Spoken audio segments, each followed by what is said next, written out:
ભાવનગર શહેરમાંથી અવારનવાર કાયદા અને વ્યવસ્થાને કથળતા સમાચાર સામે આવતા હોય છે। અસામાજિક તત્વો ગુનેગારોને જાણે કે પોલીસનો ડર રહ્યો જ ના હોય તેવી રીતે તેઓ બેફામ બનીને લોકોની હત્યા પણ કરતા હોય છે। ત્યારે ભાવનગર જિલ્લાના ઘોઘા તાલુકાના ભૂતેશ્વર ગામમાંથી એક હત્યાનો બનાવ સામે આવ્યો છે, જેને ફરી એકવાર ભાવનગર શહેરમાં કાયદા અને વ્યવસ્થાના લીરે લીરાવડાવ્યા છે।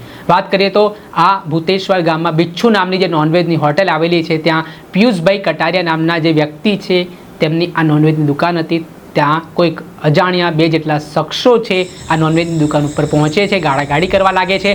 પિયુષભાઈ તેમને ગાળાગાળી કરવાનું ના પાડતા અચાનક જ આ બસ શખ્સો છે જે આરોપીઓ કહેવાય છે તે ઉશ્કેરાઈ જાય છે અને એકાએક તેમના પાસે રહેલા જે તીક્ષ્ણ હથિયાર હોય છે તે વડે પિયુષભાઈ ઉપર હુમલો કરે છે। આ ઘટનામાં પિયુષભાઈને ગંભીર ઇજાઓ પહોંચે છે। તેમને તાત્કાલિક સારવાર માટે નજીકની સરકારી હોસ્પિટલ ખાતે ખસેડવામાં આવે છે, પરંતુ કમનસીબે તેમનું આ ઘટનામાં મૃત્યુ નીપજ્યું છે। આ ઘટના જાણ થતાની સાથે જ ભાવનગરના ઘોઘા પોલીસની સાથે ડીવાયએસપી, એલસીબી, એસઓજી સહિતના પોલીસ અધિકારીઓ પણ ઘટના સ્થળે દોડી આવે છે અને જે રીતે પિયુષભાઈ કટારિયાનું મૃત્યુ નીપજ્યું છે, જેમાં આજે બે અજાણ્યા શખ્સોએ તેમને બોલવાની ના પાડતા જે આ બબાલ કરીને ત્યારબાદ હત્યાની ઘટનાને અંજામ આપ્યો છે, તે મામલે ઘોઘા પોલીસ સ્ટેશન ખાતે હાલ આરોપીઓ સામે હત્યા અંગેનો ગુનો પોલીસે નોંધ્યો છે અને આરોપીઓની શોધખોળ કરવામાં આવી રહી છે અને આ મામલે પોલીસે આરોપીને પકડવા માટે અલગ અલગ ટીમો પણ કામે લગાડી છે। પરંતુ જે આ બનાવ સામે આવ્યો છે તેના કારણે પિયુષભાઈ કટારિયાના પરિવારમાં શોકનું મોજું ફરી વળ્યું છે અને તેઓ આરોપીઓ સામે કડકમાં કડક કાર્યવાહીની માંગ પણ કરી રહ્યા છે।